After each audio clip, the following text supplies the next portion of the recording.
हाँ, मैं राजू कुमार आप लोगों के लिए मैथ का 5वां यूनिट कंपाउंड इंटरेस्ट लेकर आ रहा हूँ। सबसे पहले मैंने पढ़ा 4 यूनिट पढ़ा चुका हूँ। रेशियो पढ़ा चुका हूँ आपको।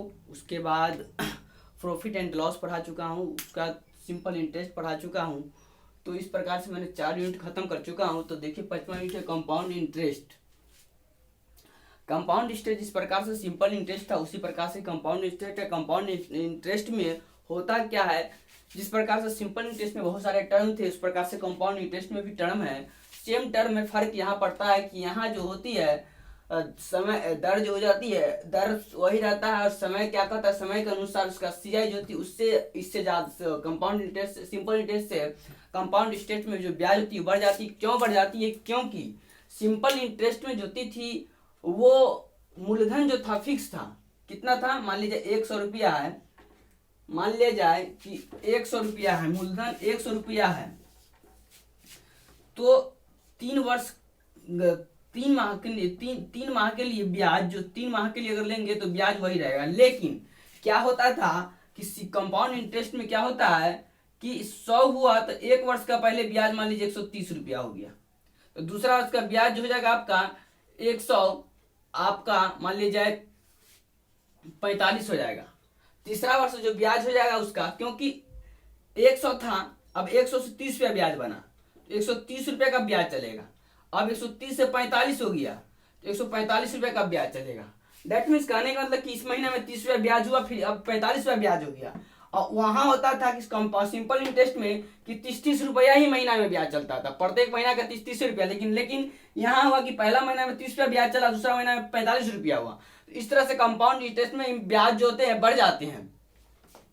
जिस प्रकार से सिंपल इंटरेस्ट में आपने टर्म देखे थे उसी प्रकार से कंपाउंड इंटरेस्ट में भी टर्म वही है, ट्रिक भी है। देखिए जैसे हमने आपको समझा रहे हैं कि मूलधन को हमने प्रिंसिपल कहते हैं, पी से डिनोट करते हैं यहाँ भी, और दर को भी सेम रेट आर से डिनोट करते हैं, समय को टाइम टी से डिनोट करते हैं, और कंपाउंड इंटरेस्ट डेट मीन चक्रवृद्धि ब्याज को सीआई से डिनोट करते हैं। मिश्रण डेट मीन्स अमाउंट को ए से डिनोट करते हैं। और चक्रवृद्धि ब्याज में जिस प्रकार से वहां फार्मूला था उस प्रकार से यहाँ भी फार्मूला है। ए डेट मीन्स अमाउंट हो गया। अमाउंट कहने का मतलब टोटल जो लास्ट में ब्याज और मूलधन दोनों मिला को जो देने जाते हैं उसको बोलते हैं मिश्रधन। मिश्रधन बराबर जो होता है हमारा एजकल टू P4 हो गया प्रिंसिपल डेट मीन्स मूलधन 1 + R/100 इस फार्मूला मेन फार्मूला आपका यही है। दूसरा फार्मूला एजकल टू जो होता है P + C। मैंने बोला हूं कि मूलधन और ब्याज सिंपल इंटरेस्ट, तो simple interest equal to A - P बराबर, आप इस फार्मूला से यहाँ आ गए हैं। और इस फार्मूला को याद रखिएगा, मेन रूप से ये फार्मूला अगर याद है तो सिंपल क्या कहते हैं कंपाउंड इंटरेस्ट का सारा क्वेश्चन सोल्व हो जाएंगे। अब जिस प्रकार से वहां मैंने ट्रिक दिया था उसी प्रकार से यहाँ भी एक ट्रिक है। वो ट्रिक जो है देखिए कि जिस प्रकार से मूलधन वहां 100 पर निकालते थे यहाँ भी मूलधन 100 पर निकालेंगे। लेकिन होता क्या है कि यहाँ ब्याज जो है उस ब्याज के दोनों क्या होता है अलग हो जाता है। वहां सिंपल इंटरेस्ट जो था R × T पर निकालते थे ब्याज, लेकिन यहाँ पर R × T % कहने के मतलब R × T% कहने के मतलब कि अगर R 5% है, टाइम 3 वर्ष है, तो इसको 5 5 5 3 मरतबे परसेंटेज जो हम किए थे A + B + A × B/100 निकाले थे, वही फार्मूला देखिए इस दोनों को निकालिएगा तो 10.25 आ जाएगा। फिर अब इसको कीजिएगा तो 15.7625 आ जाएगा। मैं बताऊंगा कि कैसे आता है। तो वो सीआई को हमेशा R × T% पर निकाले। T अगर 4% है तो 5 को 4 ले लेंगे और 10 इसी प्रकार से देखिए यहाँ देखा गया फॉर गिवन मिश्रण हमेशा 100 + RT पर निकालेंगे। फॉर गिवन R और टाइम के लिए कंपाउंड इंटरेस्ट परसेंटेज में कितना होता है सो देखिए बताते हैं। अगर R 5% रहेगा तो टाइम 2 वर्ष के लिए 10.25 आता है। वो कैसे आता है मैं बताऊंगा आपको। 5% 3 वर्षों के लिए रहेगा तो 15.7625 आएगा। 4 वर्षों के लिए रहेगा तो 21.55062 आएगा। अगर R 10% रहेगा तो 2 वर्षों के लिए 21 आएगा। और R अगर 10% रहेगा 3 वर्षों के लिए रहेगा तो सिंपल इंटरेस्ट जो हो जाएगा आपको कंपाउंड इंटरेस्ट 3.31 हो जाएगा। लेकिन वहां कितना था, 30 था। 10 वर्षों के लिए 3 करेंगे, सॉरी 10% 3 वर्षों के लिए करेंगे तो 30 था, यहाँ 33.1 ऑटोमेटिक हुआ कि यहाँ CI जो गया कंपाउंड सिंपल इंटरेस्ट से ज्यादा हो गया। यहाँ 46.41 हो गया 4 वर्षों के लिए 10%, 20 4 वर्षों के लिए आपको 20% के 2 वर्षों के लिए 44 आ गया, 20% के लिए 3 वर्षों के लिए 72.8 आ गया। उसी प्रकार से 4 वर्षों के लिए निकाल देंगे तो आपको आ जाएगा। अब देखिए निकालते कैसे, वो आता कैसे है, फिर हम उसके बाद इस पर चर्चा करेंगे कि कैसे आता है। जैसे R equal to 10%, T equal to 2, तो देखिए 10 रख दिए, इस दोनों को किएंगे, ये मान लीजिए A, इसको भी मान लेंगे, तो 10 प्लस 10 गुने 10 बटे 100, क्योंकि फार्मूला मैंने बताया था A plus B plus A into B बटे 100, ये बताए थे आपको। इस फार्मूला पर आप निकाल दीजिएगा तो आपको 21 आ जाएगा। अब 3 वर्षों के लिए कहेगा, 3 वर्षों के लिए कहेगा तो आपको फिर 10 यहाँ पे एक्स्ट्रा गया, इससे किए तो कैसा गया, अभी 10 हो गया। अब इस दोनों से निकालिएगा तो 33 पॉइंट आपको 1 आ जाएगा। तो इसी प्रकार से R% पर निकालने का मतलब समझ गए कि कैसे निकालेंगे। और आपको ये वाला जो डाटा दिए थे, ये वाला डाटा कि R रहेगा T रहेगा तो कौन किसका कितना होगा परसेंटेज में, वो याद रखिएगा तो शायद आपको हेल्पफुल मिलेगा। और नहीं तो आपको निकालने को भी सिखाती है कि कैसे निकालने जाते हैं, ये परसेंटेज में बताए थे, फिर आपको यहाँ भी मिल गया। अब देखिए आपको 5वां यूनिट कंपाउंड इंटरेस्ट है। कंपाउंड इंटरेस्ट में आपने इतना चीज अगर याद रख लिए तो आपका सारा क्वेश्चंस बन जाएंगे। अब मैंने क्वेश्चंस पर चलते हैं आपको कि देखिए कौन सा क्वेश्चंस है।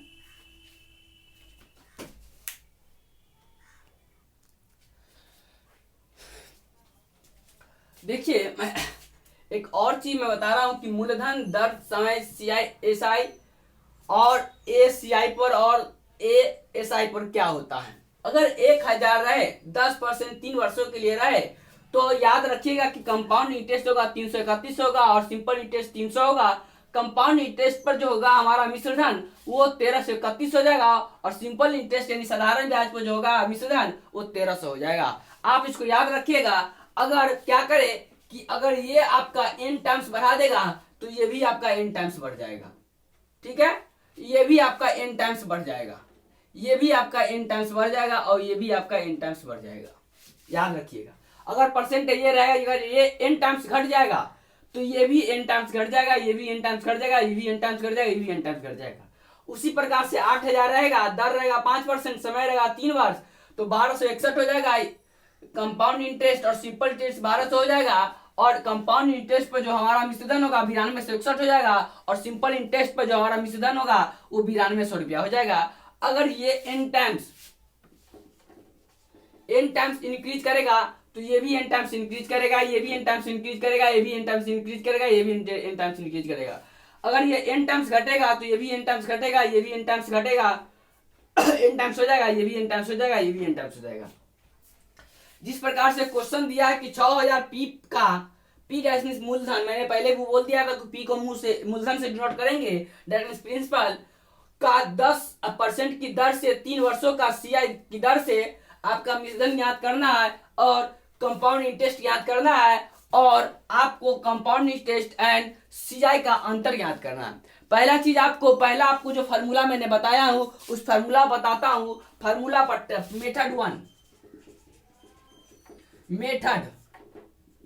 मेथड 1 पर आप बाय फार्मूला के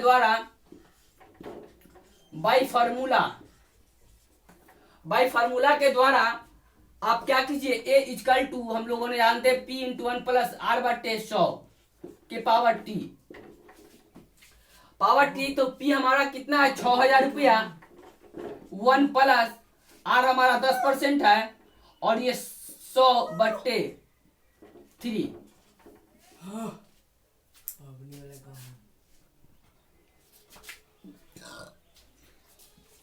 अब इसको सोल्व कीजिएगा तो 6000 इंटू 0 से 0 कैंसिल, उसके बाद 10 ये हो जाएगा 11 बट्टे 10 इंटू 11/10 इंटू 11/10।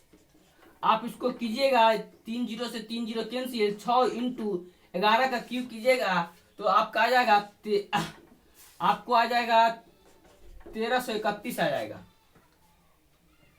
ठीक है, 1331 आ जाएगा। अब 6 से मल्टीप्लाई कीजिएगा तो 6 का 6, 6 3 का 18, 6 3 का 18, फिर 6 3 का 18, 9, 19 और हासिल 1, 6 का 6, यानी 7,986 रुपया हो गया। कितना हो गया आपको? 7,986 रुपया हो गया। आपका एज कल टू 7,986 रुपया हो गया। तो सी आई इजकल टू हम लोग जानते हैं ए माइनस पी, यानी 7,986 रुपया इजकल टू 6,000 घटाने पर 1,986 रुपया। ये आपका दूसरा का आंसर हो गया, ये आपका पहला का आंसर हो गया। और सी आई और एस आई का अंतर पूछ रहा है तो एस आई हम लोग निकालेंगे फार्मूला से, S I equal to P into R into T.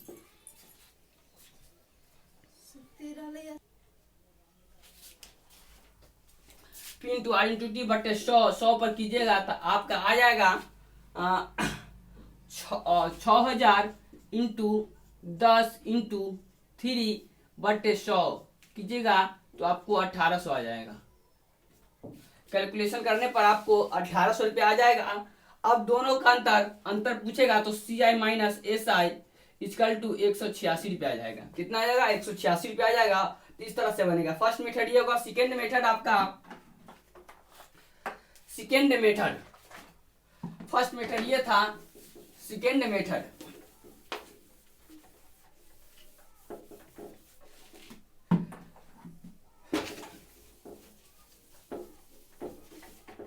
Second method आपका हो गया, सेकेंड मेथड हो गया कि हमने जो बोले थे कि 1,000, सॉरी परसेंटेज वाला बोले थे।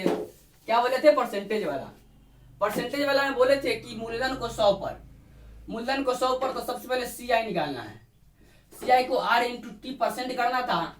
तो टी परसेंट डेट मीन सी आई को लेना है तो आर हमारा 10% और टाइम हमारा 3 वर्ष, यानी 10 को 3 टाइम्स करेंगे। 10 को 3 टाइम्स करेंगे, इस दोनों को करेंगे तो आपको 21 आ जाएगा। फिर इसको करेंगे तो आपको 33.1 आ जाएगा। ओके, अब पहला बात कि 10% टी इजकल टू सी आई हमने इतना माने थे कि आएगा, माने थे क्या, मतलब प्रूफ किए थे परसेंटेज पर कैसे आएगा। और आप कीजिएगा तो ऐसे इतना आ जाएगा।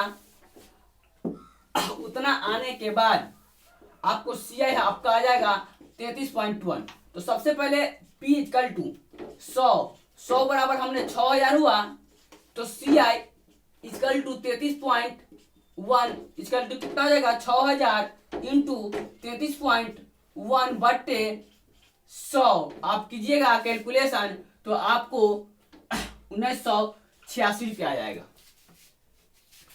अब आपको ये निकालना है, अमाउंट निकालना होता तो ये दोनों को जोड़ेंगे, सी आई एफ पी को 100 प्लस यानी कितना हो जाएगा?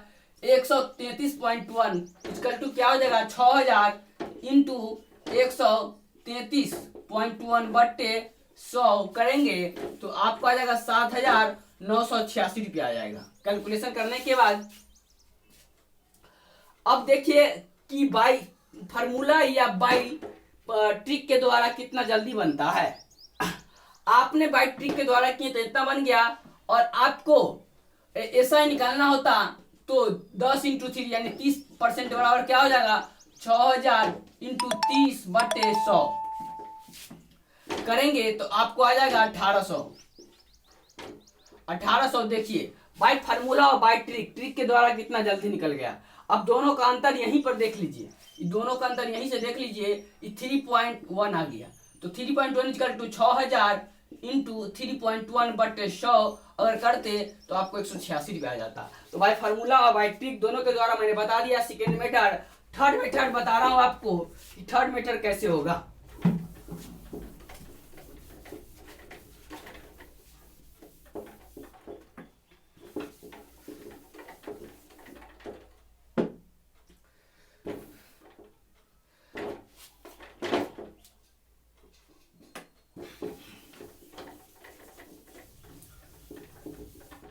थर्ड मेथड आपका, थर्ड मेथड देखिए आपको 1000 कहीं पर दिखा था, आर इक्वल टू 10% टाइम 3 वर्ष के लिए 331 था सी आई, और ये अमाउंट दिया था सी आई पर आपको 1331 था।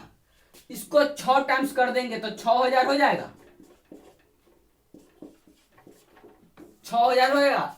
तो इसको भी 6 टाइम्स कर देंगे तो 33 इंटू 6, यही हमारा सी आई निकल जाएगा। इसको फिर 6 कर देंगे, 6 ये आपको 7986 रुपया आ जाएगा। आइए आपको 1986 रुपया आ जाएगा। तो आ गया बाय ट्रिक, बाय फार्मूला और बाय कंसेप्ट के द्वारा, ये तीनों के तरीका के द्वारा आपको आ गया क्वेश्चंस। अब इसी प्रकार से इस पर आएंगे। अब टाइप 2 पर चलते हैं कि क्या ये टाइप 1 पर क्वेश्चंस था, अब टाइप 2 पर चलते हैं कि देखते हैं क्वेश्चंस कैसा आता है।